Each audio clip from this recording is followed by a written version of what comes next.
Det her var skibet, som ikke kunne synke, Titanic. Året var 1912, og Titanic skulle ud og sejle for første gang. Hallo! Vent mig! Hallo! Hallo, vent! Jeg skal også med Titanic. Hallo! En frejdig ung mand ved navn Jack havde skaffet sig billetter til 3. klasse, og det var han taknemmelig for.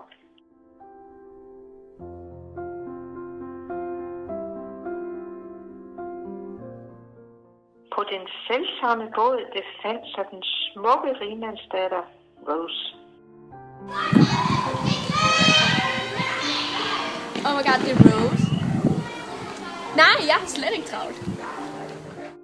Alt tegner godt, indtil et kæmpe isbjerg dukker frem og ændrer alting.